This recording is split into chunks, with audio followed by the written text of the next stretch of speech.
cineinc.com।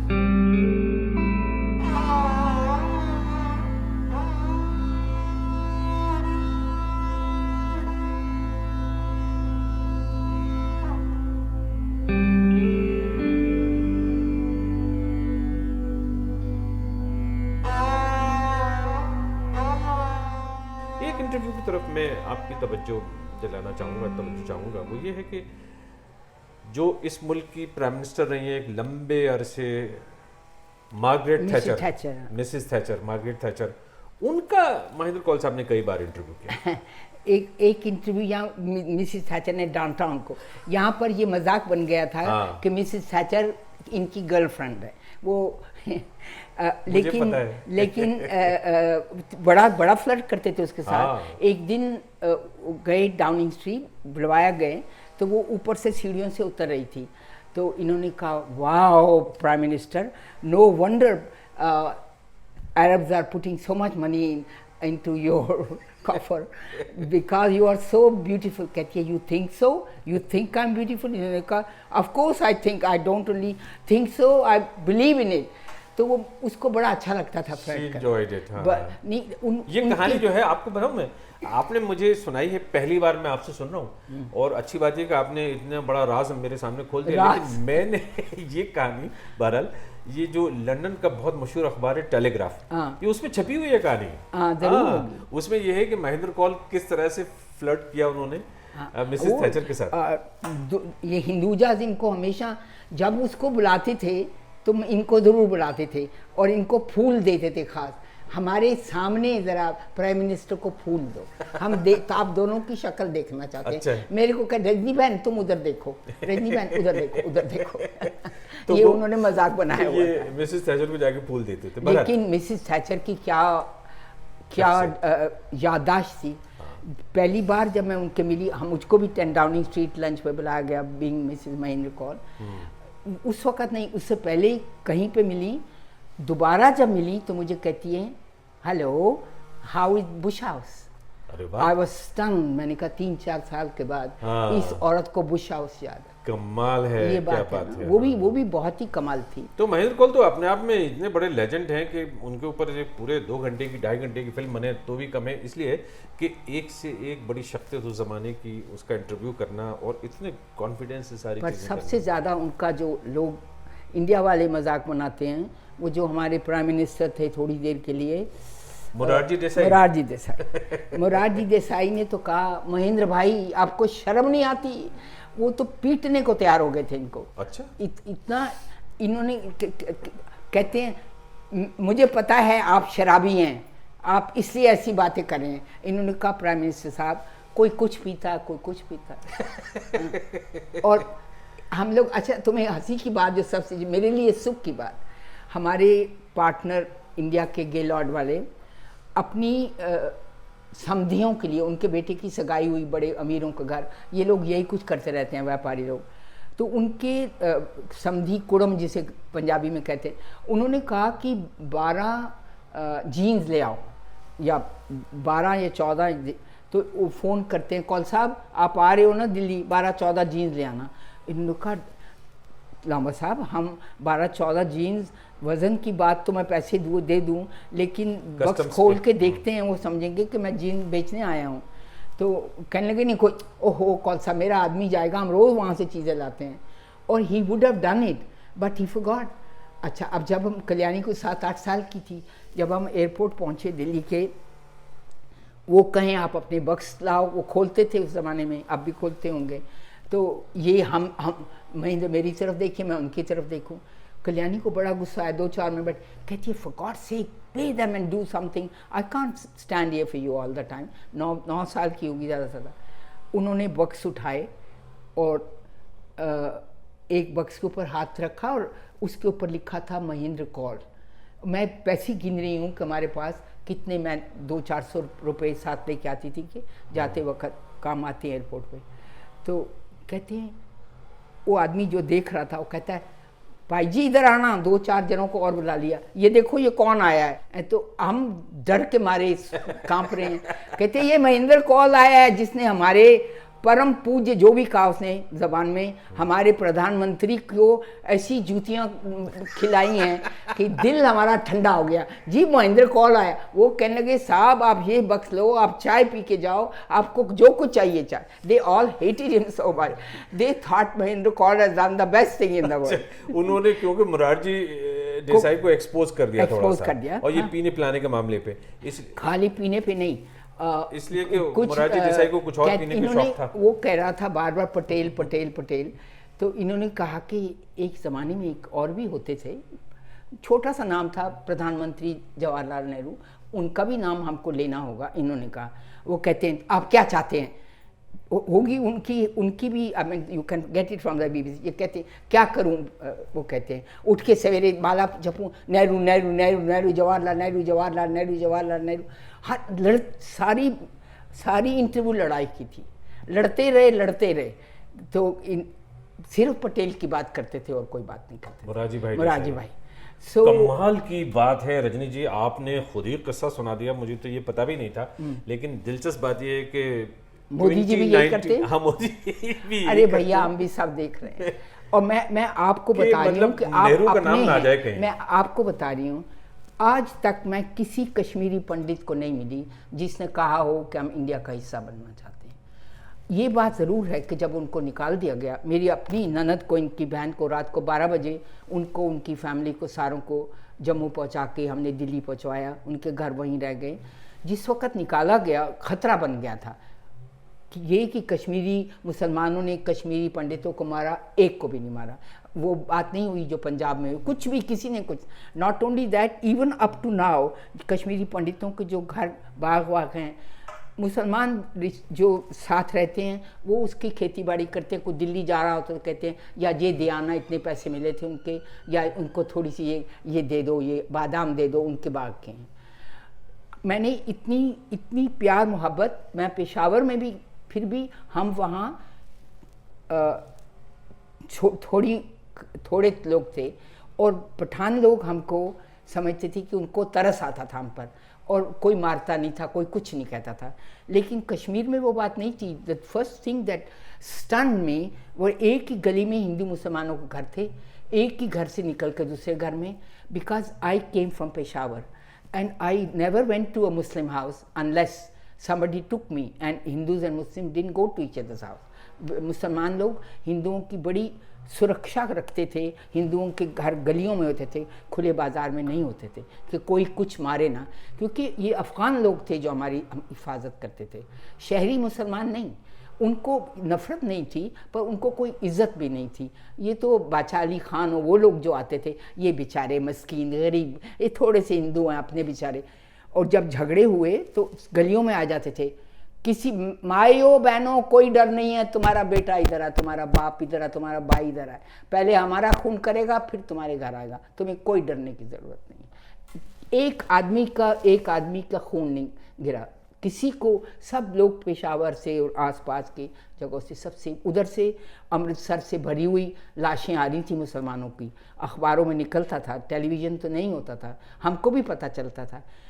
हम लोग बड़ी देर से आए इसलिए कि मुझे पता था कि हम जैसे निकलेंगे पेशावर से मेरी शादी हो जाएगी, क्योंकि हर 15-14 साल की लड़की, कोई लड़का मिले पंजाब में उसकी शादी कर दो। वो समझते थे एक दफ़ा शादी की दी तो वो सेफ़ हो गई, फिर उसको कोई डर नहीं, या कम से कम हमारी बेटी नहीं है, वो उनकी बहू है। तो मुझे इस बात को मैं कहती थी जिस दिन आप कहोगे हम जाएंगे पेशावर से, हमारे 7 छत का मकान था मेरे नाना का, मैं ऊपर से चला गया। मैंने घर वालों को बहुत दुख दिए हैं, लेकिन जिन्ना साहब आए पेशावर, उस शाम को कुछ हिंदू लोग, आर्य समाजी, हर घरों में बहुत सारे हिंदू चले गए थे, तो हर घर में जाके हरी को पिस्तौलें, बंदूकें, जो भी उनके पास थे, मैंने अपनी आंखों से नहीं देखा, सिर्फ सुना। मेरे मामा बहुत डरपोक थे, उनको भी पकड़ा गए, उनके तो हाथ कांपे, पहले वो गिरी जाते डर के मारे। कह गए कि आज रात जिन्ना साहब आ रहे हैं, वो यहाँ स्पीच देंगे और फिर पता नहीं क्या हो जाएगा। अभी तक तो लोकल मुसलमानों ने हमारी बड़ी मदद किया हर तरह से, लेकिन आज रात क्या होगा हम जानते नहीं। तो अब मेरे मामा तो पकड़ते भी नहीं थे, कहते थे वहाँ रख दो, ये मेरे से नहीं होगा। हो गई, किसी ने, जिन्ना साहब आए, पेशावर में कुछ नहीं हुआ, ना जिन्ना साहब ने कोई गलत बात कही, ना कोई भड़काने की बात कही, कुछ भी नहीं हुआ। 2 प्रोग्राम मैंने ऐसे किए हैं जो शायद किसी ने नहीं किए, शायद उन्होंने कुछ किया अपनी तरफ से बड़ा अच्छा।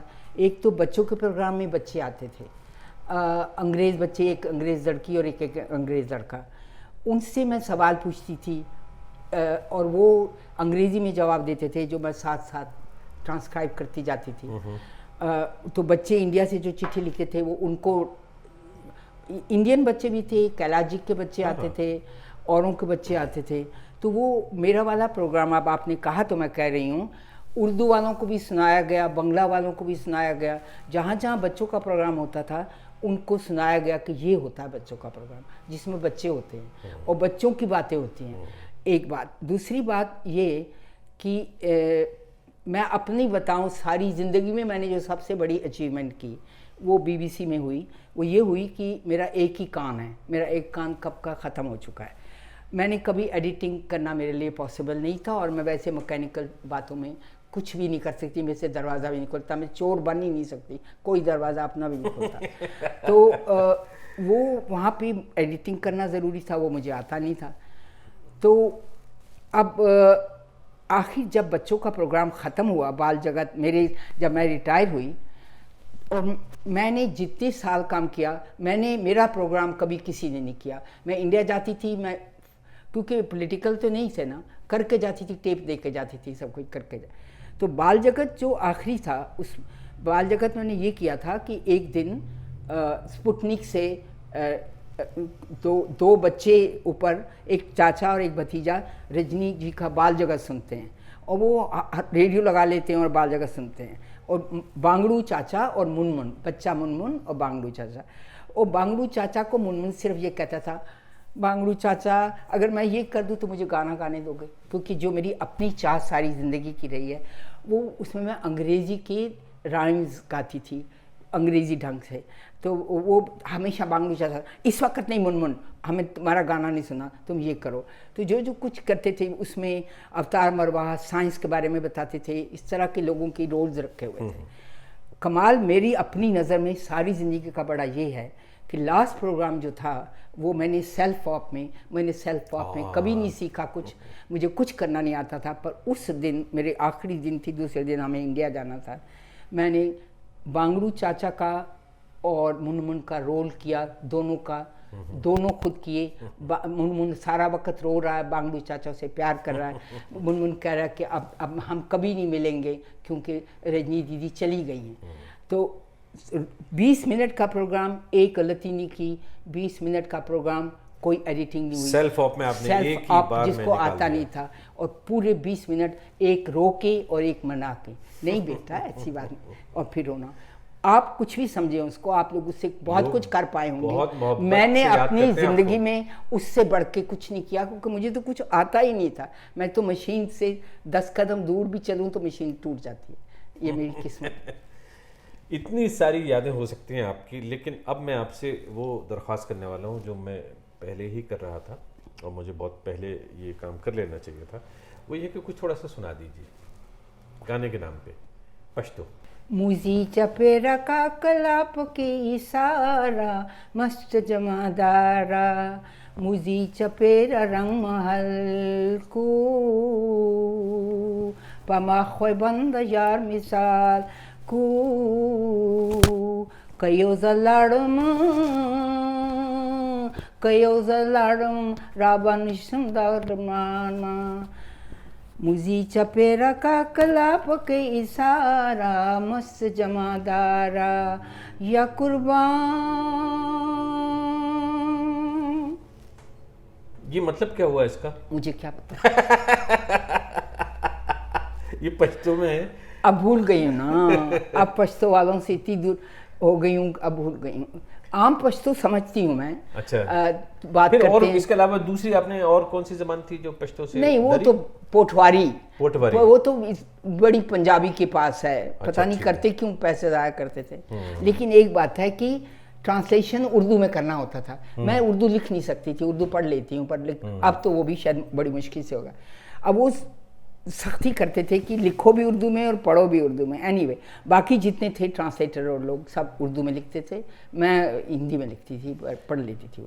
पश्तो की कोई और चीज़ याद नहीं आपको जो आपकी फेवरेट रही हो? आपको जैसे मैं ये कहूँ कि कौन लोग हैं जिन्होंने पश्तो में गाया है?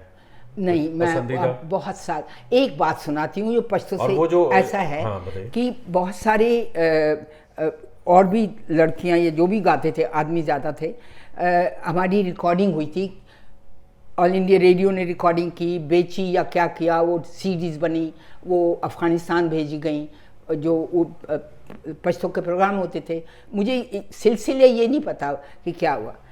जब मैं वॉइस ऑफ अमेरिका में काम करती थी तो वॉइस ऑफ ब्रॉडकास्टिंग का जो हेड मिनिस्टर था वाशिंगटन में, उनके घर पार्टी थी और हमारे बॉस जो थे वॉइस ऑफ अमेरिका के इंचार्ज थे, वो मेरे बड़े दोस्त थे। और उन्होंने कहा कि फुल मून नाइट को वो बड़े जो उनका नाम मुझे याद नहीं है, उनके घर पार्टी है, मैं चाहता हूँ, मैं तबले साथ लेके गई थी, मैंने तबला बजाना थोड़ा सीखा था, अब तो सब कुछ भूल गए, तो मैं तबले ले गई थी साथ। तो कहने लगे कि तुम अपने तबले लेके मिनिस्टर के घर, तुम्हें और महेंद्र को चलना होगा, और तुम बेशक वॉइस ऑफ अमेरिका से टैक्सी मंगवा लो, वो तुम्हें छोड़ भी आएगी, 4 घंटे वहाँ रहोगे, तुम्हें टैक्सी तुम्हारे घर पहुँचा देगी।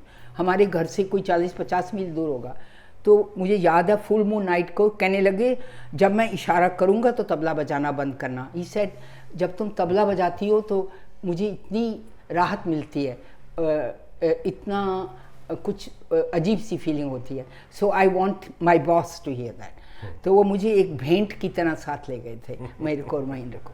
तो मैंने बजाया तबला, फिर खाना शुरू हो गया। तो उन्होंने कहा कि गाना गाओ पश्तो में, तो मैंने एक आध लाइन गाई, लेकिन लोग, औरतें थी, सब कुछ था।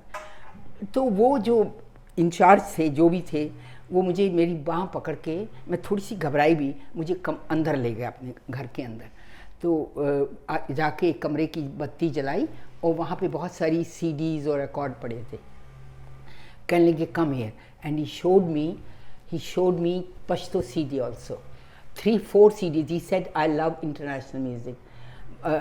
The day I want to spend with myself, I close the door and I listen to village folk music. And then he took out record and there was one of mine. Not just by my alone. 4 लड़कियाँ हम जो गाते थे, 3 लड़कियाँ और 1 आदमी। तो मुझे अपनी आवाज़, क्योंकि मेरे को टप्पा अलग अपना मेरा जो हिस्सा था, जब मैंने अपना वो सुना, मुझे ये फीलिंग हुई जैसे कि मैं मर चुकी हूँ और ये मेरी आवाज़ आ रही है।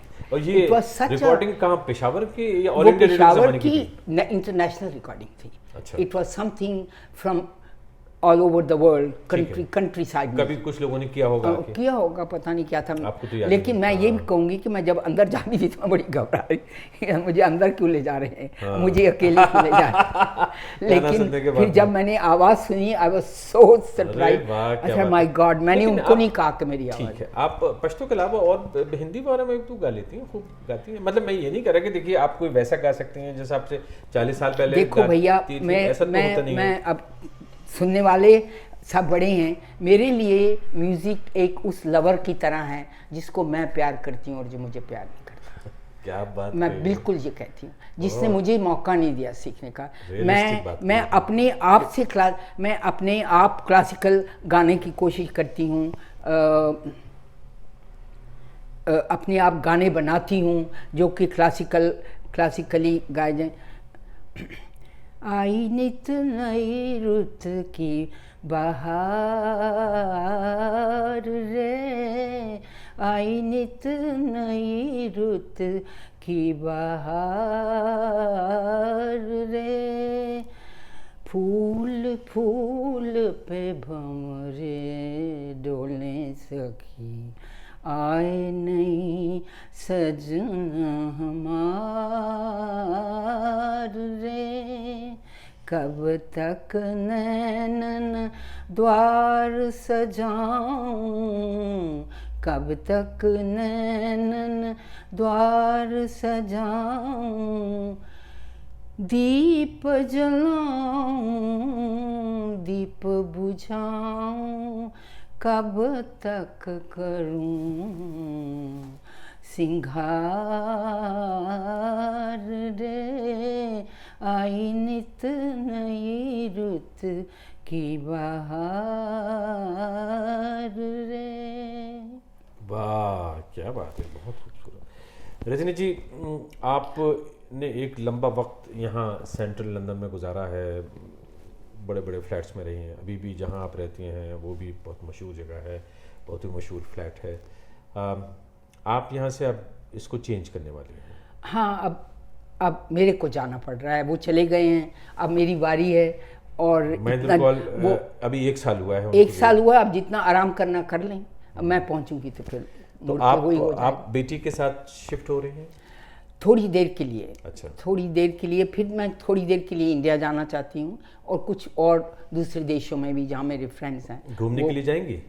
घूमने के लिए, मिलने के लिए? हाँ, हांगकांग, मेरे बेस्ट फ्रेंड हांगकांग में। ठीक है, मैंने बेटी का जिक्र किया, आपकी बेटी का नाम है कल्याणी। हाँ, और कल्याणी जो है इस मुल्क की एक बहुत ही मशहूर बैरिस्टर है।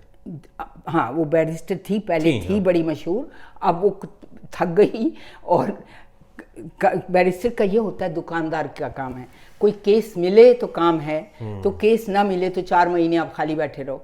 अब एक तो लड़की को केस देना यहाँ के मर्द भी पसंद नहीं करते, पहले मर्दों पे बांट दो किसी जिस चेंबर में आप हो, जब उनमें से कोई नहीं किसी के पास टाइम तो फिर औरतों को देते हैं, सिर्फ कल्याणी कोई नहीं। पहली बात। दूसरी बात ये कि कुछ लंबा अरसा बीत जाता है, कोई कुछ काम नहीं होता, फिर कुछ बहुत ही ज़बरदस्त काम होता है, उसी दिन केस मिलता है, पूरी रात जाके अगली रातें जाके, बड़ी मुश्किल, बैरिस्टर का काम बहुत मुश्किल है। वो एक रिकॉर्डर का नाम टर्म होती है, वो काम किया उन्होंने? उससे नहीं, उसने बैरिस्टर ही थी वो, लेकिन फिर आखिर हार के, हमेशा कहती थी मैं कभी जज नहीं बनूंगी, लेकिन आखिर हार के बन गई जज है। शी इज, हाँ, हर ऑनर जज कॉल, क्योंकि कल्याणी नाम तो कोई प्रोनाउंस कर ही नहीं सकता, उसके बाप ने तो रख दिया।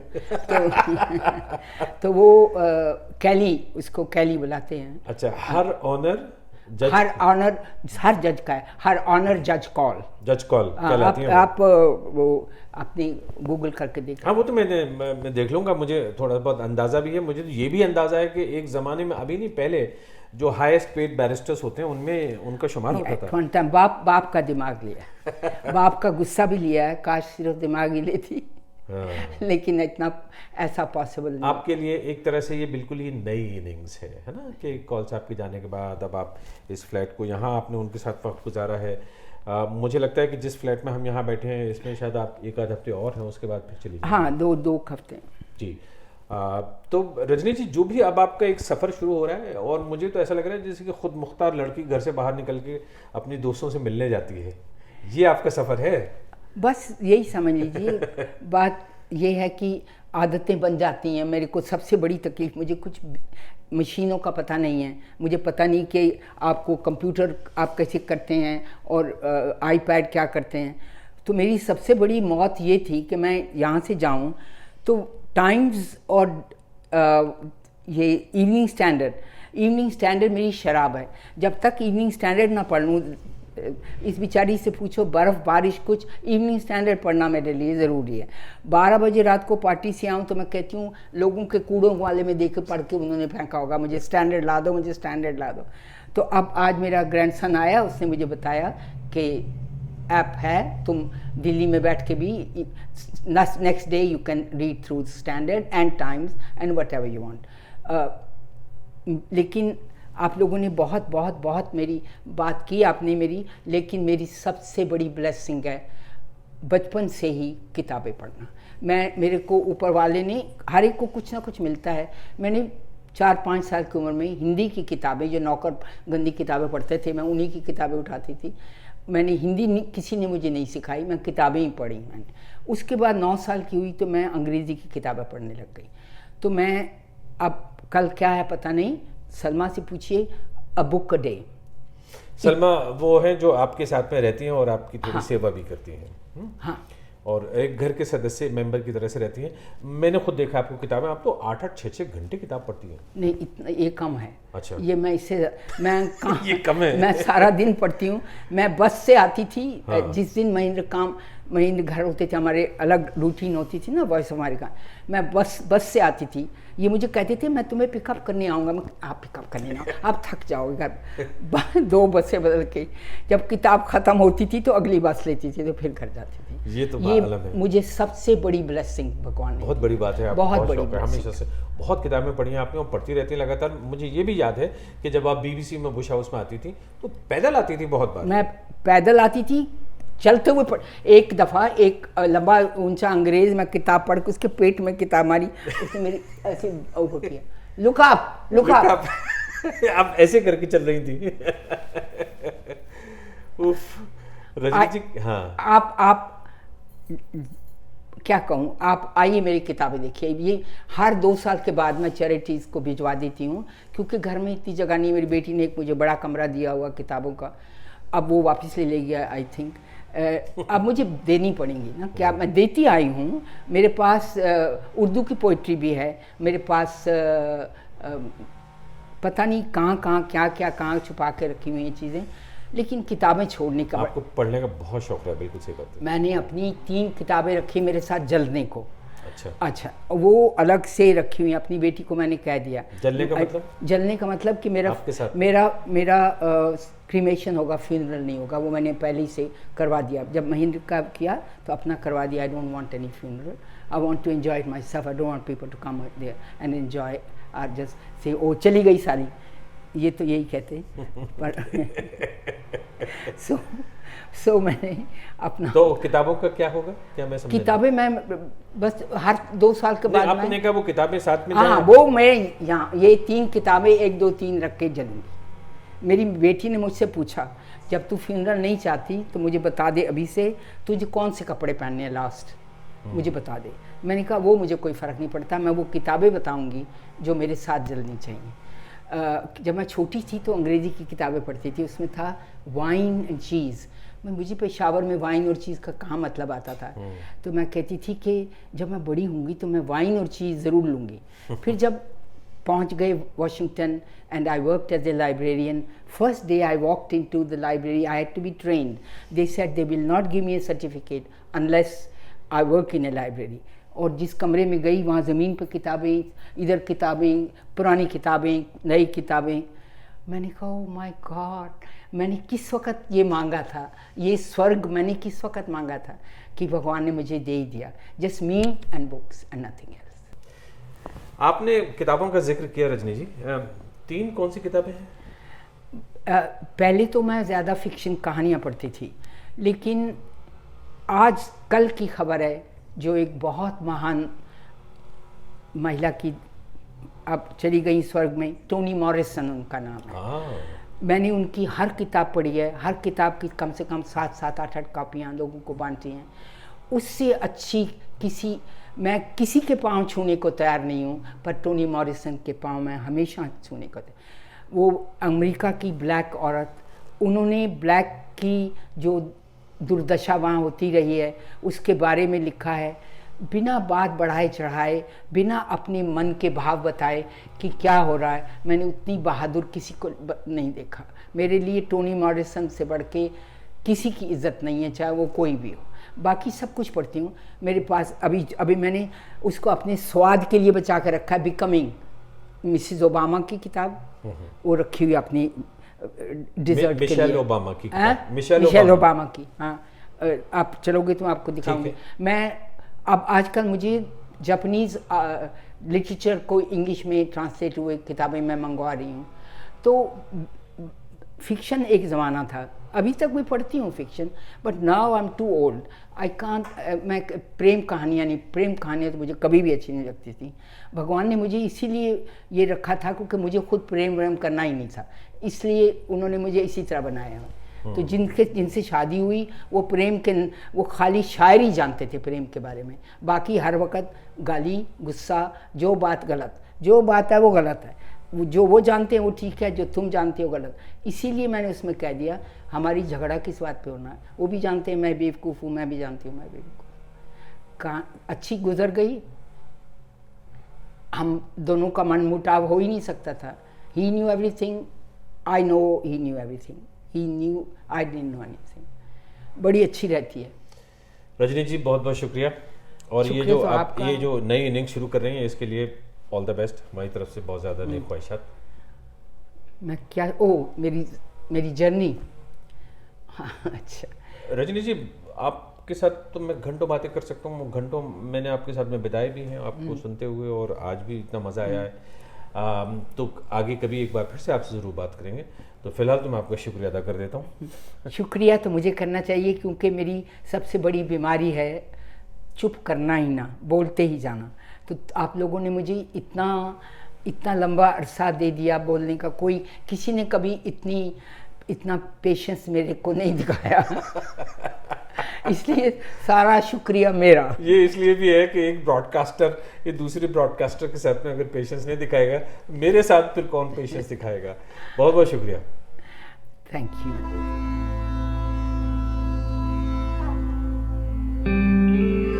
cineinc.com